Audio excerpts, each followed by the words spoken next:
Okay, so I have just had a message to say this Hangout on air is live. So I guess that means that I can't swear, I can't kick my nose, I can't do most of the other things that I do when I'm in front of my PC. So let's get started. Thank you all ever so much for joining this Google Hangout entitled Information Overload.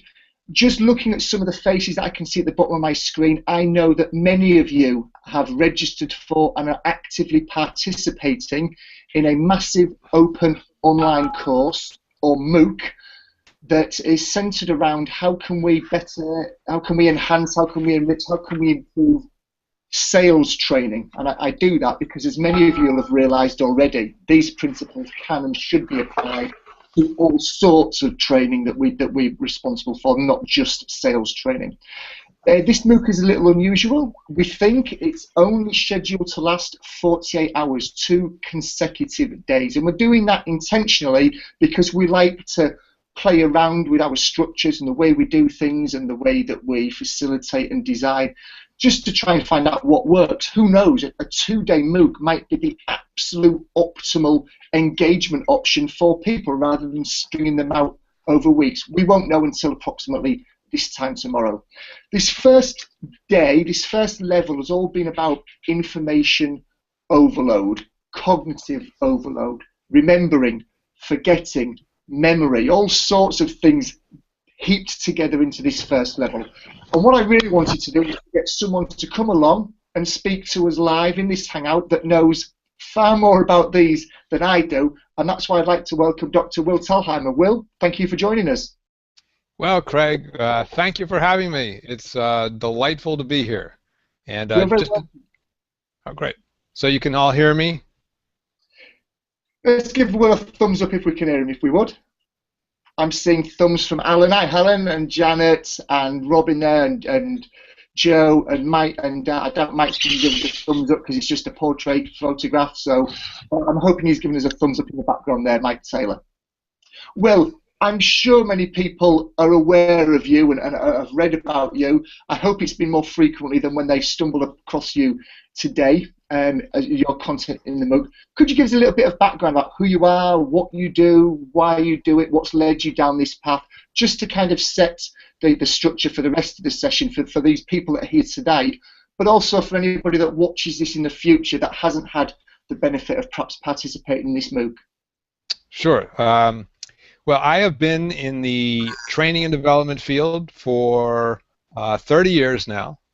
And over the years, I played a number of roles. I've been a trainer, an instructional designer, a simulation architect, which was my favorite title.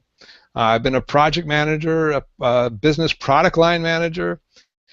For the last 17 years, though, I've been doing work as a consultant and research translator for work learning research, which is my own consulting practice. It's not a 10,000 person consultancy. It's basically me. So in that role, I do keynotes, I do workshops, I do what I call learning audits. So I'll go in and look at a client's learning program, whether it's e-learning, whether it's classroom, whether it's on-the-job learning, and I'll research benchmark it against these research-based best practices. And I'll say, you know, this is how you're aligned with the research, and this is how you're misaligned. My big unique value add, if you will, and the thing I've tried to do over the years is try to bridge the gap between the research side and the practice side. So every year, or I should say almost every year, I read over 200 articles from the scientific refereed journals on learning, memory, and instruction. And I try to translate that information. It's very complex. Learning is much more complex than rocket science. And I try to create recommendations that are practical for real people, for e-learning developers, for instructional designers, for trainers, chief learning officers, etc. And try to cut through the theoretical baggage and the jargon, and try to figure out what learning method did they use and what was the result. So this has led me down many different pathways in looking at learning, but also looking at learning evaluation. In fact, I just published a book called Performance Focused Smile Sheets, which focuses on how to build a effective smile sheet, happy sheet, response form, reaction form. I know there's called many different things all over the world. And one of the reasons I'm focused on that is that we can start with research-based principles, but one of the things we need to do is every day we need to be getting feedback on how well we're doing to build virtuous cycles of continuous improvement. So I'm delighted to be here, and you know, Craig, you mentioned that perhaps we should overload the audience first with a lot of information to give them a sense of what information overload is all about. So I have the encyclopedia over here. No, I'm just kidding. Anyway, back to you, Craig. When I introduce you online to people, Will, direct them towards your research, I quite succinctly say, Will does that hard work, so we necessarily don't have to. I'm not an academic. I'm not the sort of person that will pour through the data and the information, the research that you do, and perhaps I should be, but I don't, because I always know there's somebody that I can turn to that's probably done that before and has come up with some very clear L&D focused recommendations based on it, and that's usually you're the guy that I default to. So hence you were the sort of top of my thought process when we looked at setting this up. I've got a couple of questions that I've been throwing around for the past week or so, knowing that this Hangout was coming up, and I've got them just on my phone next to me here. I'm going to refer to them. But I'm also very mindful that the people that are here today, they've probably got some questions, or they may have some questions once we start talking. So can I ask everyone, if you've got a question, if you want to open your microphone up, please, please, please do so. I don't just want this to be a dialogue between Will and I. If you're not comfortable with doing that, or you don't have a microphone, then feel free to drop it into the chat panel. The chat panel should be on the right-hand side of your screen. If it's not, if you look on the left-hand side of your screen, and move your mouse over there, you'll probably see the chat panel appear, or you'll find a menu appear that you can then activate and activate that chat panel. So either way that you can, feel free to ask me a question, and I'll then ask Will, or just open the microphone up and you can ask Will a question. So Will, if you're buckled in and good to go, I've got my first question. Sure. Now, without wishing to get bogged down in neuroscience and go down a particularly physiological or biological or neurological route, we know that the brain is a wonderful, complex, amazing, awe-inspiring machine.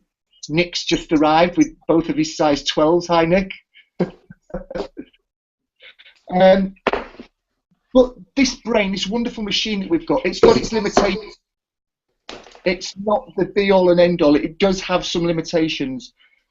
Which of these limitations do you think that we as L&D professionals need to be acutely aware of? Yes, it's a wonderful machine, but it's got some problems, it's got some limitations.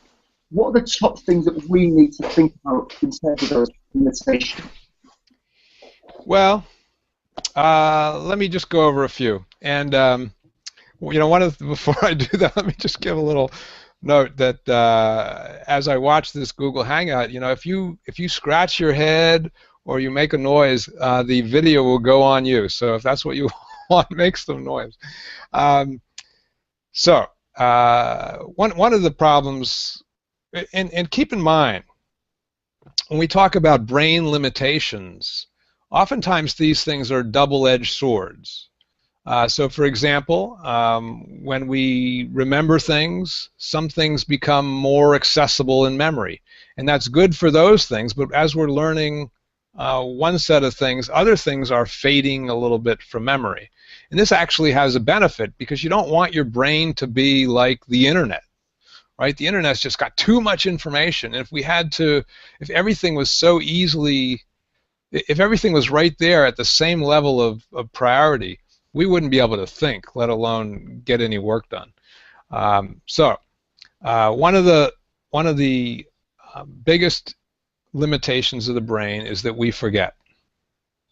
Now again, this is not necessarily a bad thing, but it's a bad thing for learning. We do some training, and people learn what we've taught them, and then later that week or a month later, they've forgotten what we've taught them, and it seems like all that investment that we made, the blood, sweat, and tears of putting this together, the time that they invested, the time off the job that it cost the organization, all that can be for naught. So forgetting is a big issue. In fact, we can talk about this later, but there are specific things we can do as learning professionals to help prevent forgetting, or at least to minimize it, not prevent it entirely. The other thing I'd like to talk about is the attention. Now, oftentimes, when people learn, they have to be paying attention to what we've taught them, and sometimes we think this is just about making sure that they're focused, but it's a lot more than that. We have to make them and help them pay attention to the right cues, the right stimuli, in such a way that they're going to be able to transfer what they've learned back to the on-the-job performance situation. So those are just two of the limitations. I think the favorite one I like to talk about is forgetting, because oftentimes we in the training world do not design specifically to prevent or minimize forgetting. Well, on that note, I've got a question about forgetting, and that I'm dying to get in there because there's a gag attached to it.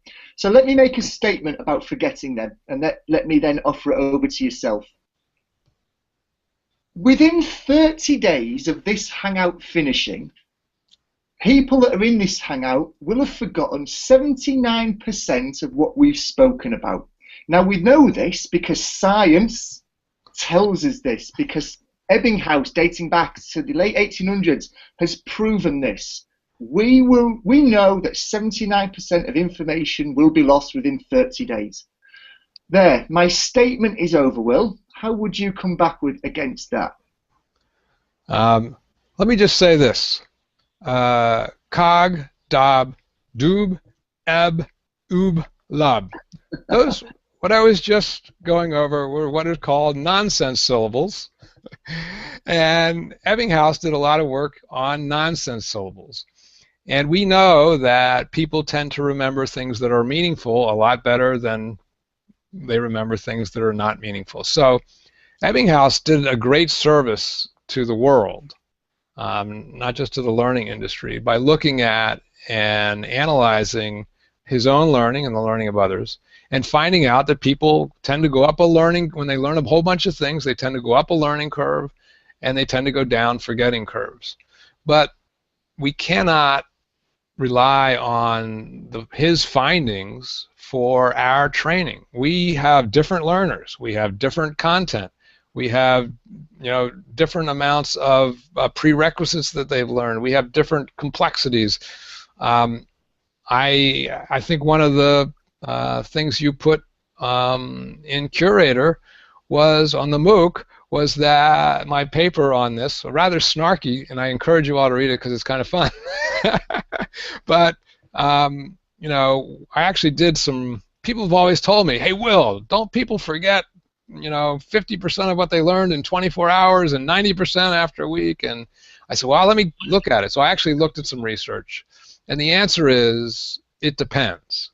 The amount we forget depends on many factors. So if anybody tells you you forget a certain amount in a certain amount of time, they are wrong. However, if the nugget that you take away is that people do forget, and they tend to forget a lot over time, that is true.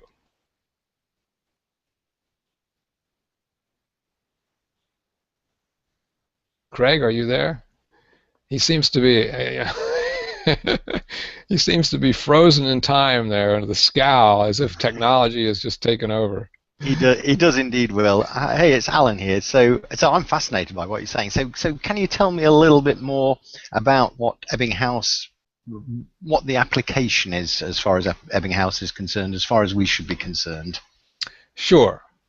So one of the things, we want to help people learn, but then we also want to help them minimize forgetting. And when I look at the research, and my big role in this is to try to simplify it, I find three things that are particularly good at helping people remember things over time.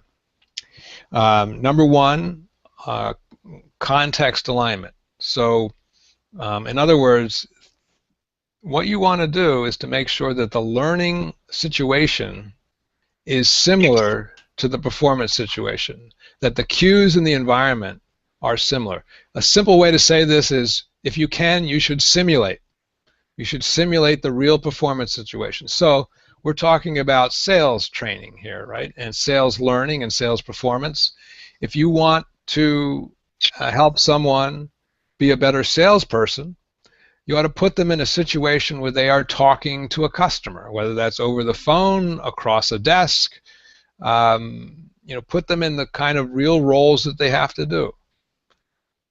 So that's the first thing, context alignment. The second thing is retrieval practice. We know that practice is good. If you want to play rugby and you want to be able to lateral the ball, you ought to practice lateraling the ball, right? So it's the same thing with the brain.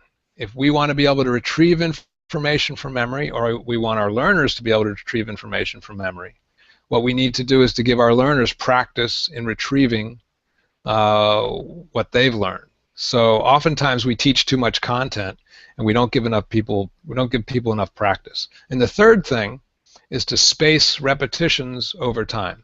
So in other words, instead of teaching people a thing once, we teach it to them more than once, but we don't teach it to them right away. We don't repeat it right away. We repeat it after a time delay. And that is sort of one of the surprising findings from the learning research, because it's sort of non-intuitive. Why would that make a difference? But it's shown to be one of the most important things we can do to support long-term remembering. Will, on that point around spacing, I'd actually forgotten I wanted to ask you this. It's not typed down in my phone, so thank you for sort of prompting me, for nudging me, for giving me those cues and those reminders.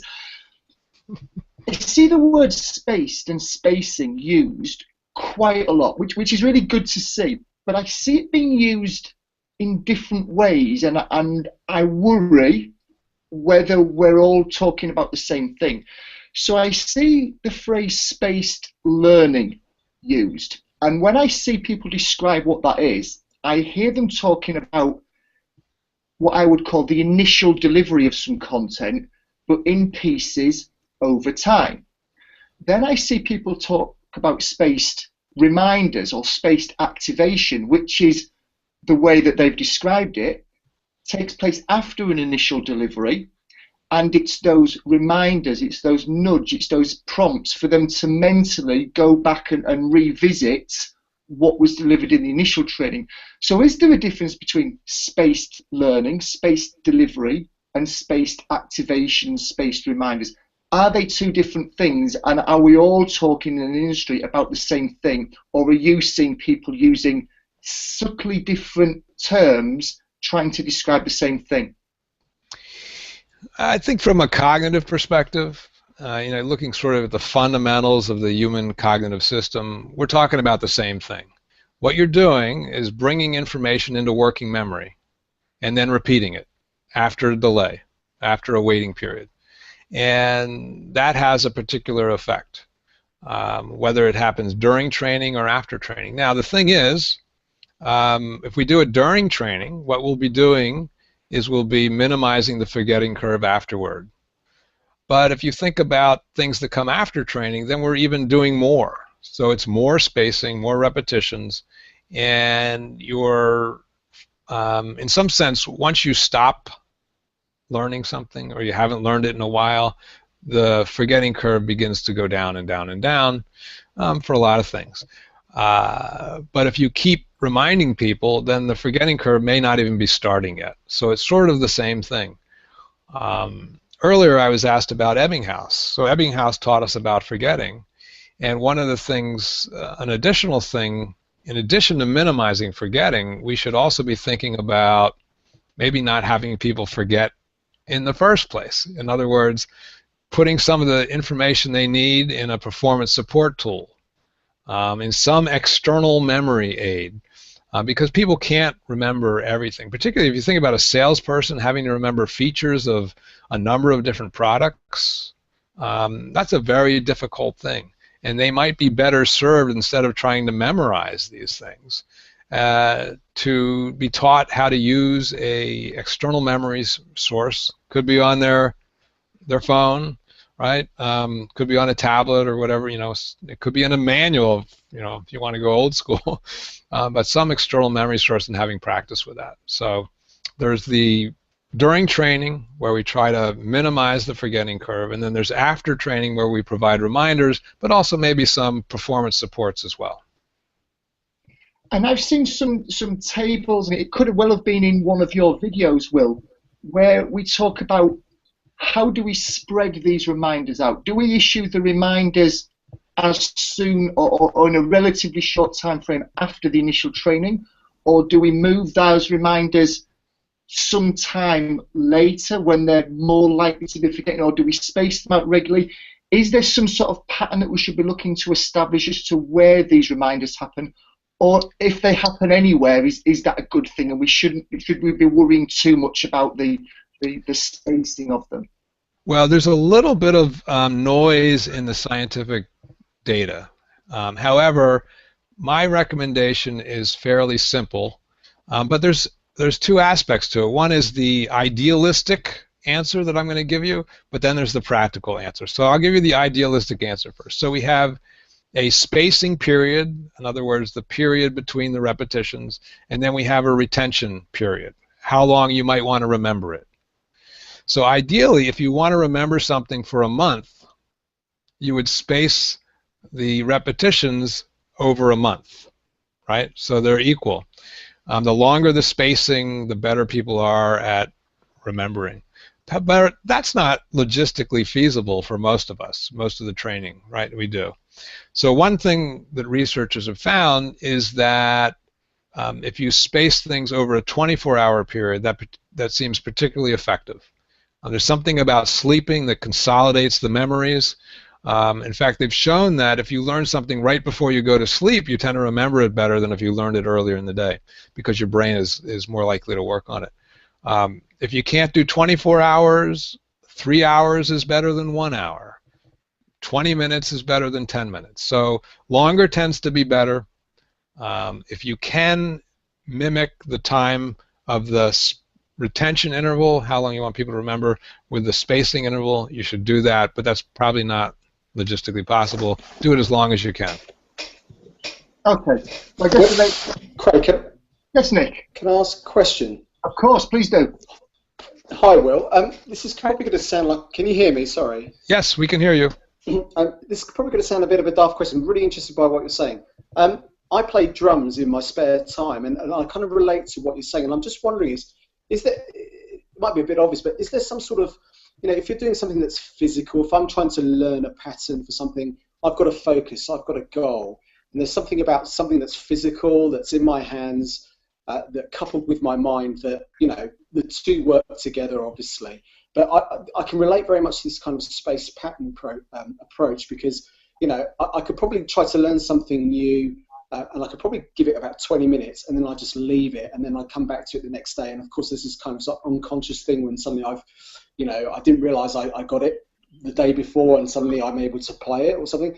And I don't know if there's any sort of direct relation between something that you physically do and how the brain kind of is able to pick things up a lot quicker. And I just wonder how you can translate that within something that's probably, within a training environment where there isn't something physical that you're going to have to learn, whether it's some sort of communication skills or something like that. And I don't know if there's some sort of patterns there. You may have already covered this, so apologies. No problem. That's a great question. Well, the research on the spacing effect is done with both sort of knowledge kind of materials that people have to remember, but it's also been done on physical activities as well. So it tends to be a sort of fundamental aspect of human cognition. And so, highly recommend that you, obviously you figure this out on your own, right? That it tends to work better, not only because but it's not only that you can only bring so much attention and energy to your practice, right? A guy named Erickson talks about deliberate practice, and one of the things that makes that so effective is that people are bringing a lot of mental energy to that task. And figuring out getting feedback, trying to make it better, and you're able to really focus on it. But it seems that spacing does more than just give you a rest, because it's not just spacing your learning out, it's spacing repetitions out. So anyway, it's good for that as well as it is for knowledge stuff. Now you're talking about the physical aspect. There's a lot of contextual stuff going on there, right?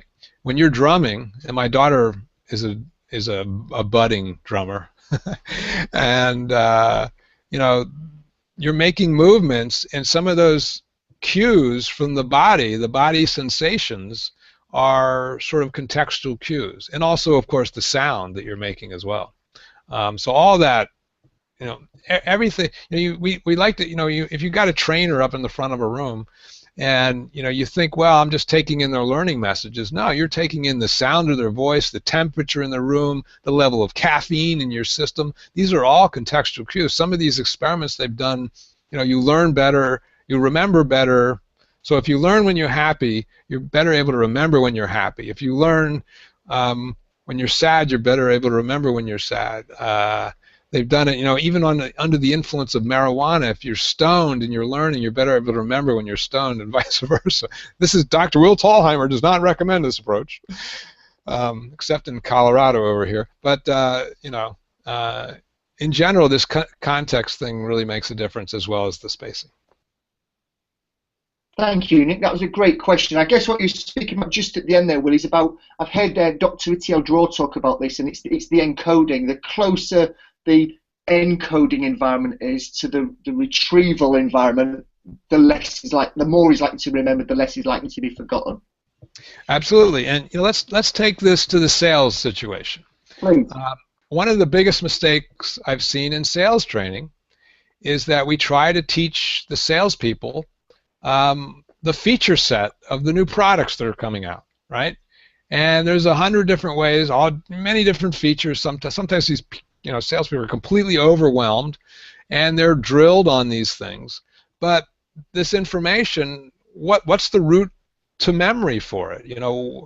Ideally, we'd have a situation where, as they're talking to a customer, there's something the customer says that reminds them of a particular feature set. So if you're designing sales training, ideally, you want to make a link between what our customers will say, the cues in that environment. The most important ones are what the customer says, right? And the kind of feature set or framing of why this is beneficial that will hit that customer and make it sound, like, yes, I need to buy this. I mean, think about, I'm an entrepreneur, and I once decided that I would learn how to do cold calling. And I hate cold calling, but I decided I would learn how to do it, so I took this course on how to do it. And one of the things it suggested was, for every obstacle that a customer brings up, you ought to have an immediate response to it. And so it's all about situation action. What are the cues? What are the actions? So when we're designing our sales training, we ought to be thinking about, what are the cues that we want our salespeople to react to, and how can I give them practice in reacting to that? And so let's bring this back to the 3 points I made about remembering. So the first thing, we want it in a realistic context. That's what we're talking about. We talk about cues and actions. Then we want to give people practice, cue to action, practice in talking about what they're going to say. So it's not about memorizing a feature set. It's thinking about that feature set in terms of what the customer needs, and then spacing these practices over time. That's it. It's very simple. So I guess when you're talking about these cues, the things that customers are likely to say, we should be, or the people that are responsible for sales training, should be looking towards the data that's held on what customers' challenges are, what questions people ask, what their barriers are, what their reservations have been. We should be looking at tapping into this information as to what real customers have said, and then using that to create these cues that you've suggested. Absolutely, absolutely.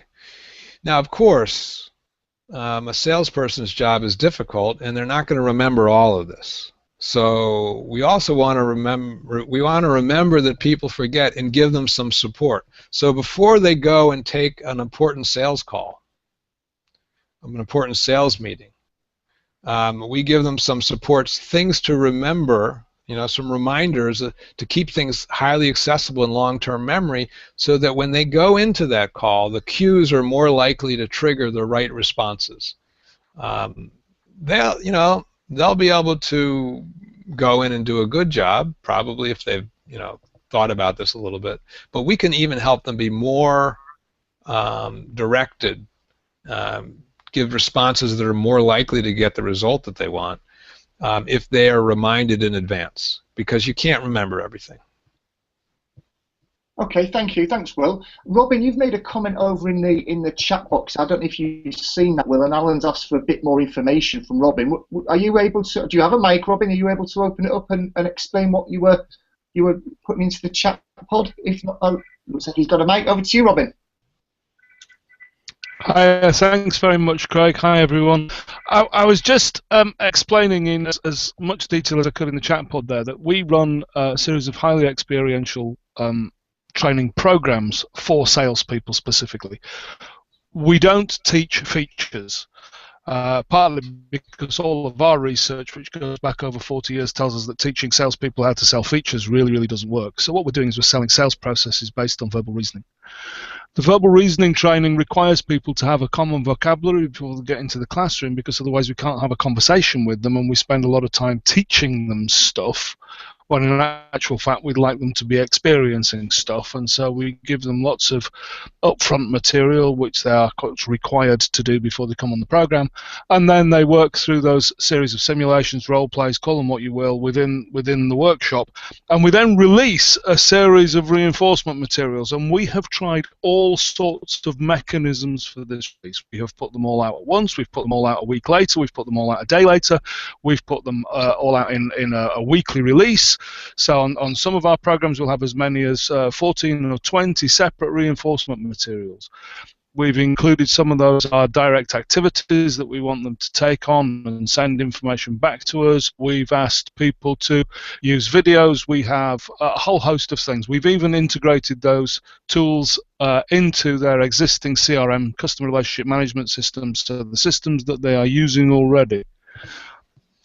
And it makes no difference unless the culture of the organisation recognises that training is not a one-off event where you go away to a hotel somewhere near the M4 near Reading and are cured of your sales ills, which is the way that it feels like it's happening in some organisations. And so that idea of space practice really hits people's inbox like a wet fish sometimes.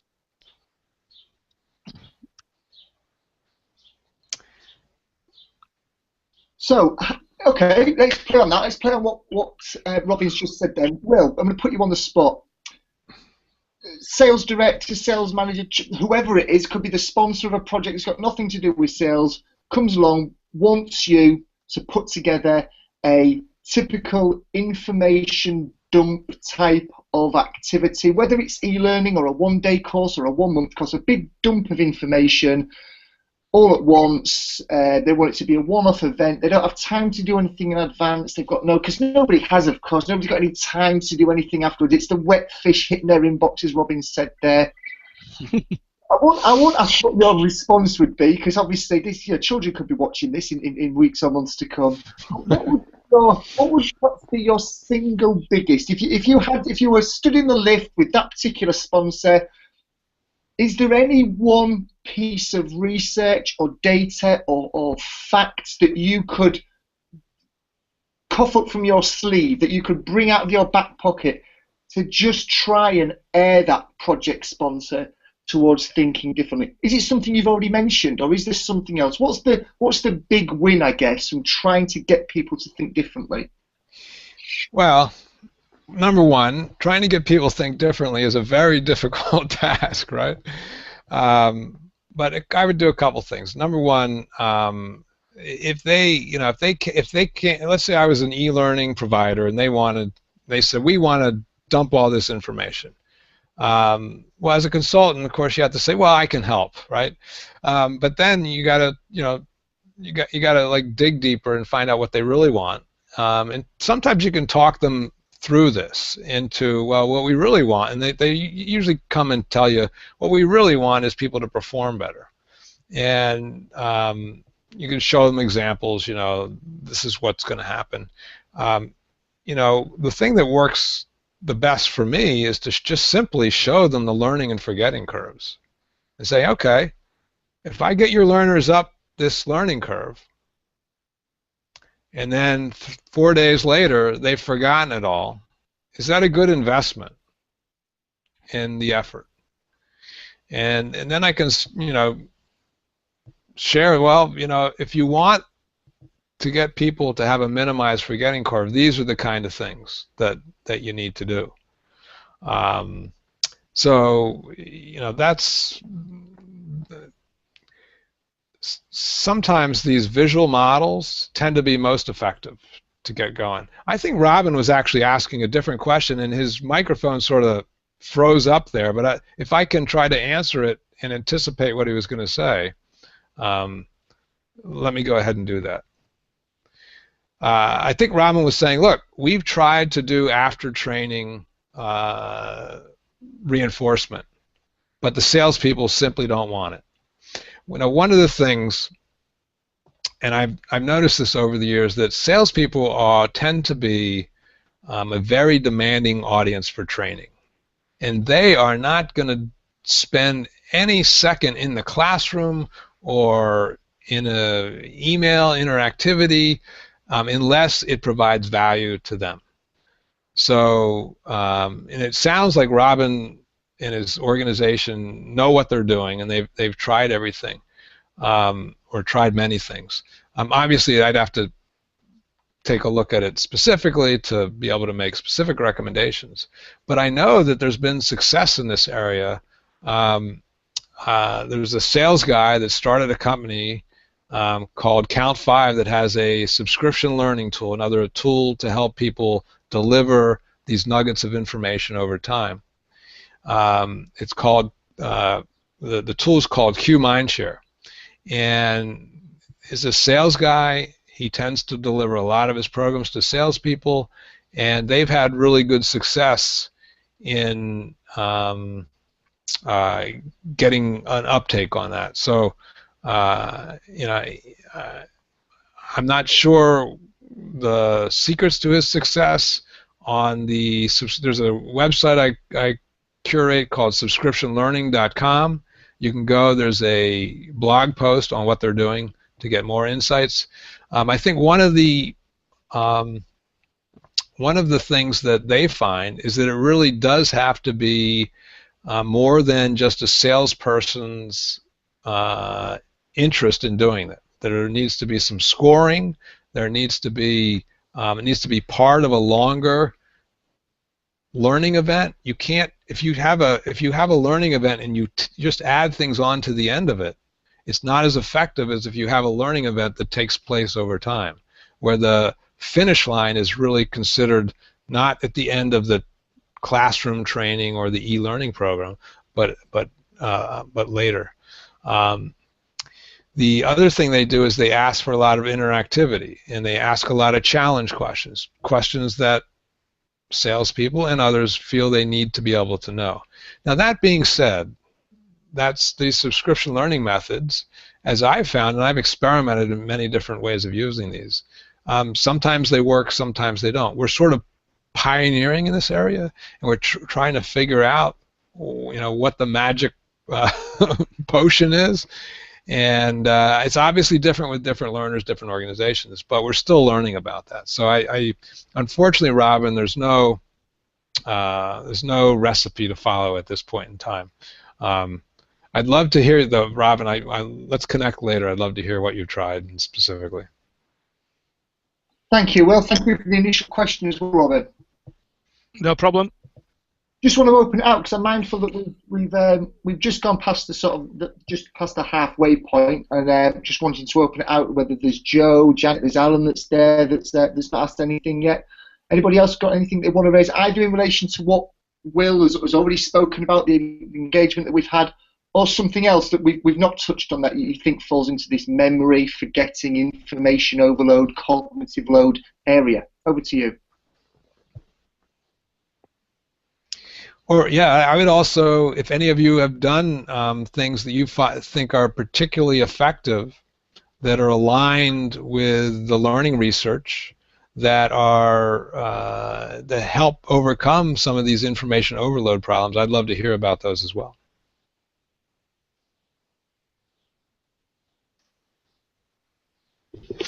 Hey Will, it's Alan here. So I'd like to know some more of some of your other little nuggets. I've loved what you've said so far. It's been really, really interesting. Give us I just want to hear another one. What's your next favourite? Well, you know, let me talk about learning measurement for a minute, because I think that without measuring what we're doing, we tend to fall into a lot of superstitious behaviors in the training field. I'll give you some examples. So I go to a client, and the client tells me, Will, I've got all these subject matter experts. They're teaching these training courses, and they know their stuff, but their learning designs aren't that good. And I say, okay, well, can I help in any way? Yeah, would you come in and do a learning audit so that, to help send them the message that, these aren't as good as they think they are? And so I'll go in, I'll do a learning audit, and I'll basically find more or less the same thing and some additional things. And so I can go in and share that, but the question is that effective enough? And the answer is no. And one of the reasons is the subject matter experts say, well, on my smile sheets, on my happy sheets, I'm getting 4.5s. I must be good, right? Well, there's research on smile sheets. There's been 2 meta-analyses done covering over 150 scientific studies that show that smile sheets are not related to learning results. And the correlation is 0.09. If you remember from your statistics, anything below 0.30 is considered a weak correlation. So 0.09 is virtually no correlation at all. So that means if you get really high marks, you could have a very effective course or a very ineffective course. If you have low marks, the same thing, very effective, very ineffective. You just can't tell with these traditional evaluation forms that we use. But, okay, well, what should we do? Should we just throw them out? Well, no, because we're going to use them anyway, right? Our organizations want them. It's sort of respectful to ask the learners.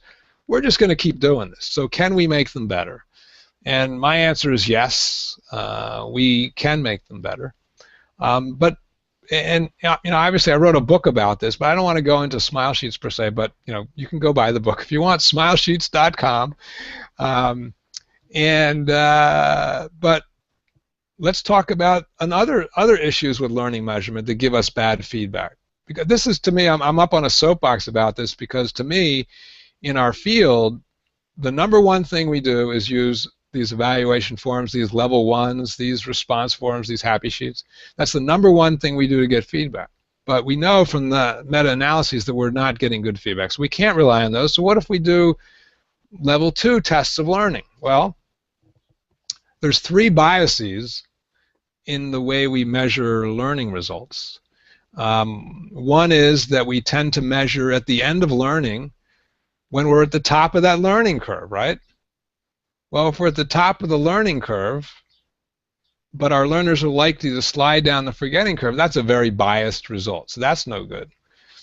We also tend to measure in the same context where people learn something. And we know that the context supports remembering, right?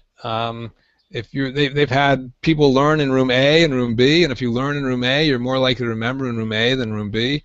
Well, where are you testing them when you do your level 2s? Well, you're testing them in room A when they learned in room A, and so there's these artificial supports that make us look better than we actually are. The third bias is that we tend to use questions on our level 2s that are not really that related to real performance results. They tend to be about knowledge because they're the simplest questions to create. Sharon Schrock and Bill Coscarelli, who wrote the classic text criterion reference test development, have this great taxonomy, and I'll try to share this with you even though I don't have a visual to help me. They said, look, the best thing you can do is to test someone in their real-world environment. So if you're teaching someone to drive a forklift, you put them in a forklift in the warehouse where they're going to do their work. That's the best test. Now, oftentimes we can't do that because it's dangerous. So if we can't do that, we simulate. That's the second level. If we can't do that, we should give them scenario-based decisions. Put them in a case study, write a few paragraphs describing the situation, and have them make a decision. They said those three things are the only thing that really matter, that really give us a good proxy for their actual ability to perform something on a job. Anything below that, including our typical level 2 questions, is not that effective. So the big point here is that we're not getting the things we do most to measure our learning, smile sheets and level 2, are just not there. And one of the things, you know, it was Robin who had some frustration. We've tried these things. Well, one of the things that I suggest when we're not getting the results we want is to put in a better measurement system so that we do get better feedback. That we get feedback, that we can feedback not only to ourselves to give us feedback on how to improve, but to our partners, to our learners, to their managers, to our business stakeholders. If we can give better feedback, we're going to get more impetus to get some of the supports we need, to get the time, to get the political will to be able to do some of the things that we know are more effective in designing our training and learning. Thank you for that question, Alan, and thank you, Will, for the response and pointing towards learning measurements, because it allows me to seamlessly bring in, he says, one of the questions that I had typed down, honestly. Some time ago, you've written about, or you pointed towards on your blog, the value that not just asking people what they intend to do differently, and I'm paraphrasing here, so do correct me, Will, not just asking people what do they intend to take away, what do they intend to put into practice, what do they intend to transfer from the training environment to the real world environment, but it's really important, and if you could explain why, getting them to commit to when they intend to do it by. So if you could fill in the gaps there, or correct me if I've misinterpreted what you've written previously, but that always struck me as interesting, was it's not just the what, the when is increasingly important as well, and that's something that I've put into the feedback forms that when people do our MOOCs here at HT2 in Curator, we ask them what the biggest thing that they're going to take away and put into practice is, and then I think it's in big bold letters, and when do they intend to do it by. Can you explain to us why that's important? Well, first of all, I'm relieved that I know what you're asking about. You said on my blog, I said, oh no, what if I forget? This is what I call triggered action planning. You know, oftentimes in a training program, we ask our learners, well, you've learned something here, right? Yeah. And you want to take it back. Why don't you think this? What 3 goals do you have? Okay, and we have people write it down, and maybe they discuss it, and we do all that, and that's very good. And we know from the research that goal setting is an effective behavioral strategy, right? However, there's some additional research that's the researchers call it implementation intentions, which is too big of a mouthful. I just call it triggering. And so the idea is that it's similar to that context alignment notion, that humans are very reactive, we're less proactive, and so when we come to a certain cue in our environment, that's likely to make us act differently. So for example, if you drive into a roundabout, right, what happens? Well, the cues in that environment get you nervous, like, because I'm gonna, I might hit somebody when I'm driving, right? I might, so I need to pay attention. So those cues can really make a difference. In I like to talk about the psychology of traffic because most people have experience driving, and if you want people to slow down along a road, you put up trees right next to the road. It sends a subconscious signal that you should go slow. This is a residential area. You take the yellow line. Well, in the States, there's the yellow lines off the road because that sends a signal to go fast. If you put a crosswalk across the street, like the big white blocks across Abbey Road, to date myself a little bit with the Beatles, that sends a subconscious signal to people that they're safe when they're walking across there, and that we know that if you put a crosswalk across, more people will actually get hit on it because they're not paying attention because they think they're safe. There's subconscious signals. So these cues are very important. So when you send people away with only a goal, you're not necessarily highlighting the situations that will cue their performance later. So all you got to do is ask a simple question: is what do you want to do? And they write it down. And when will you start working on this? And that's likely to trigger them to think about, well, I think I'll do that in my staff meeting next week, or when I write my next video script, or whenever it is. So if you can, in fact, the research on this, some of the effects are like doubling the likelihood that people will remember what they've learned or remember to do the thing that they've decided to do. So it's really an effective response. If you want to read more about it, if you search triggered action planning, I'm sure you'll come up with my blog, because nobody else has used that term, right? Who else would use a term like that? Can I just say that sounds like a real, that last bit you said, Will, about what you're going to do about it or when are you going to do it by. That's a coaching technique almost, isn't it? Absolutely, absolutely. Well, the coaching technique would take it one step further and monitor your results, right? Marshall Goldsmith talks about how easy his job is. All I do is get people to set goals, and then later I come back to them and ask them whether I've done them, whether you've done them. So, yeah, absolutely. For those people that perhaps haven't got their chat panel activated on the right-hand side of the screen, at least it should be, a few of us have been dropping some links in. So the Smile Sheet link, the link to Triggered Action Planning, so that's been dropped into the chat panel on the right-hand side. I'm not 100% whether that chat panel will be active in the recording. I'm not sure if it will be interactive like it would be in Adobe Connect. So if you're interested in any of these links, you might want to click on them now, leave them open in your browser, obviously come back here, and maybe have a look at them and save them later, because I can't guarantee the integrity of them once the Hangout is over. But thank you, Will. Thanks for that. I'm incredibly mindful of the time, a little under 10 minutes to go. So first of all, I'd like to ask if anybody else has got any more questions. I know that Nick's weighed in, as has Robin and Alan. Anybody else got any questions, either in relation to what Will has spoken about or somewhere else you want him, another nugget you want him to share, Alan, or anything, anybody else? I'll answer any questions at all, except for I will not answer any questions about the U.S. presidential election. Okay, that's off the top. I promise. I won't ask me. It's just too embarrassing. Okay. So it's off limits, European people. Off limits. Look, everybody wanted to ask about that, Will. They were all about to unmute their mic. You took that away from them, and now look, it's just desolate out there. Oh, sorry. Well, somewhere. Mike?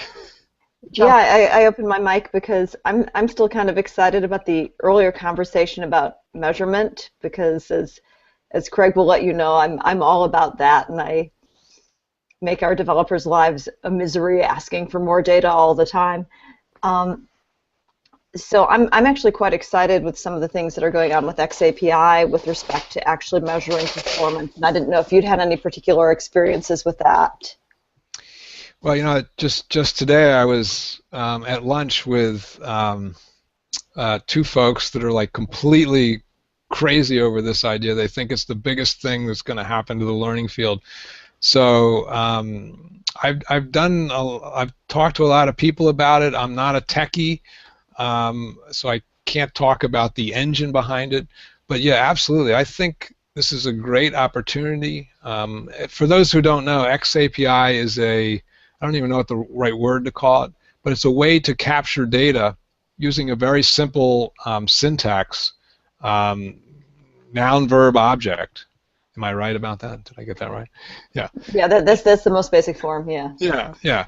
And so you can really, that's so fundamental, right? Noun, verb, object is how languages work. It's how we think, and so it's a fundamental way to gather data, not just about our formal training, but also on-the-job training and performance.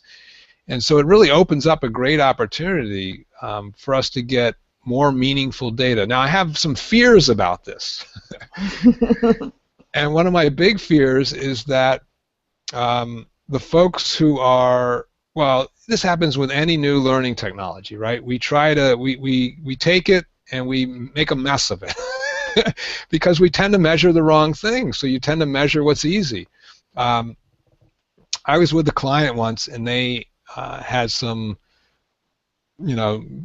big data people come and talk to them about measuring learning results, and it was horrendous because the focus was all on the wrong things. You really need to understand learning at a deep level to be able to know what to factor into some of these things. So, for example, you might want to measure how many spaced repetitions they have, but people don't talk about that. They talk about, well,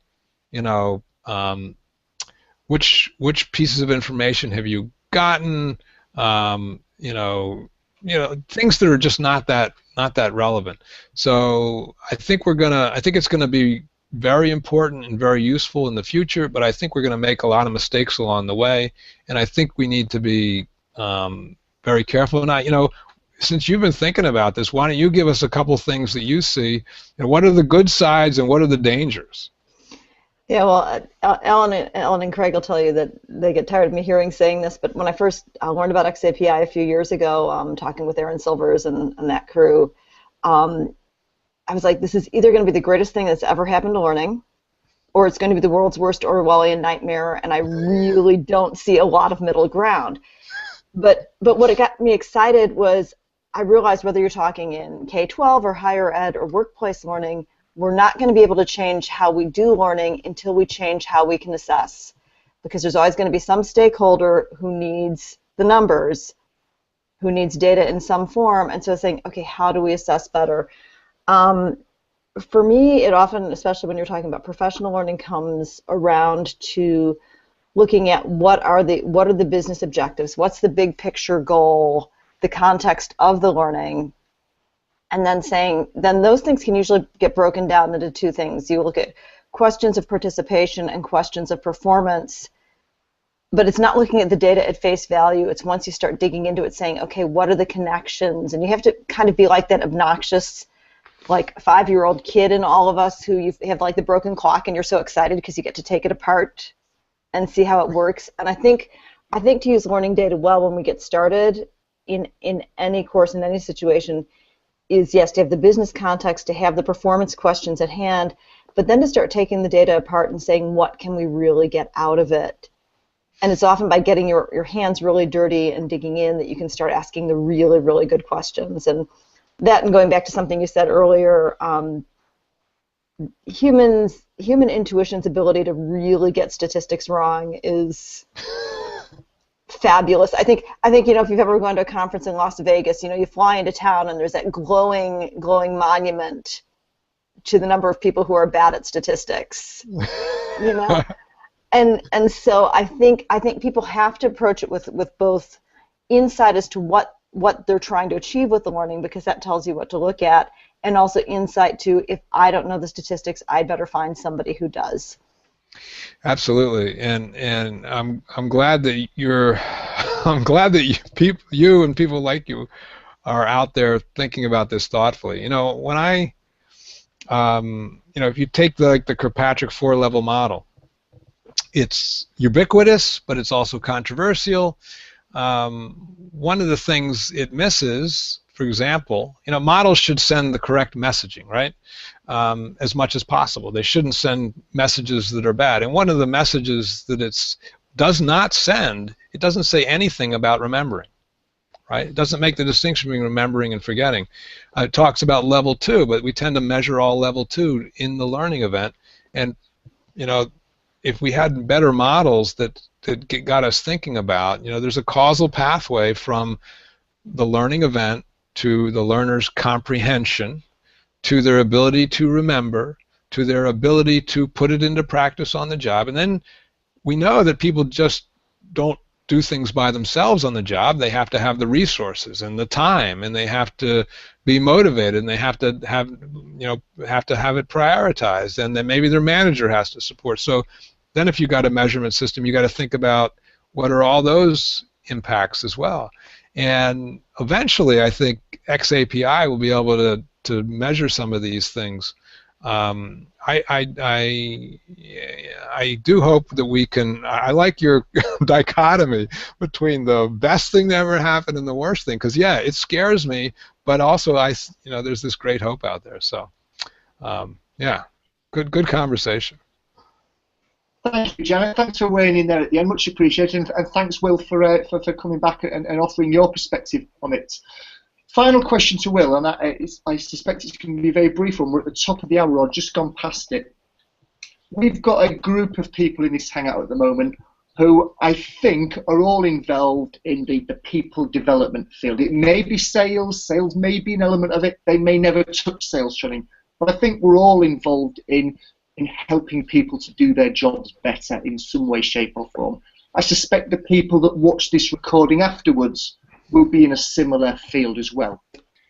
In your experience of conducting these learning audits, of looking at the research, of keeping a finger on the pulse of the L&D industry, if you could direct people towards looking or reading or watching one thing, one video, one paper, one concept, one model, what one thing do you think it would be that could have the biggest impact on us as an industry if we as practitioners within that industry got our heads around it? It might be something you've already mentioned, it might not be. Over to you. So let's see. Learning is one of the most complex things that is there, and you want one answer, Craig? Are you nuts? One answer. Well, I will say, okay, so I'm going to cheat on this. I'm going to do what Captain Kirk did with the Kobayashi Maru and change the question. And so, look, to there's two things. Number one, wisdom comes from testing things through a systematic process, and that's what science does.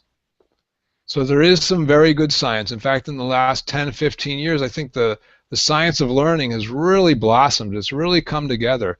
And this is evidenced by some books that are out there. Make It Stick by Brown, Roediger, and McDaniel. Benedict Carey has a book on learning, New York Times writer. Julie Dirkson's book, Design for How People Learn. Also, people who are research translators like me are doing some good work, I think. And, so number one, jump in. Don't do the science yourself. I used to recommend that people do that, but it's just too hard, Find people that are doing it that can translate it for you. Be aware, though, that every vendor now has a content marketing push, and they'll write a white paper, and it might seem like good information, and they might fancy it up with brain. This is brain science. This is neuroscience. Don't fall for that trick. In fact, I have a blog post on neuroscience and learning, a cautionary tale. So that's number one. Get into the science of learning. And number two is improve your learning feedback loops. Improve your learning evaluation, because that's where you learn every day on the job. The research gives us a good starting point, but we need to get better feedback. That's what professionals do, right? We try things out. we look at the results, and then we create virtuous cycles of continuous improvement.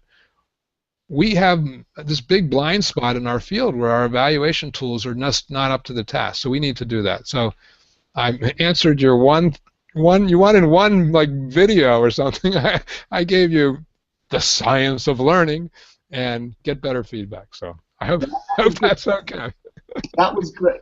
That was great. Thank you. I've dropped 2 of the links that I managed to get quickly. Make It Stick and Julie Dirksen, who roughly at this time tomorrow will just be finishing her Hangout as well. So I'm sure she'll be pleased that you've been marketing her book. And also you mentioned towards the end about getting better evaluation, and I thought it was only fair to drop your smilesheets.com into there as well, because of course that's what the book is about. So thank you, Will.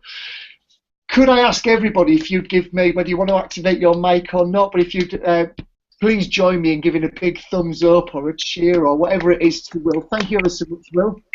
Thanks, guys. Thank you very much. We really appreciate it. I know this has been banding about between us for quite some time now, but I'm finally pleased that it came to fruition.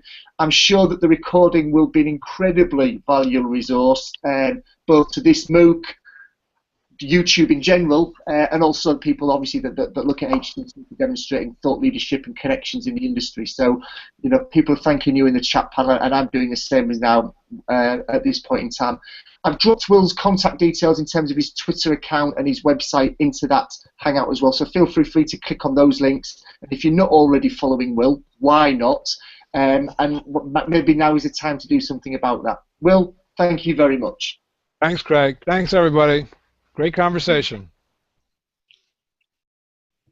Cheers. Thanks so much, Will. Terrific.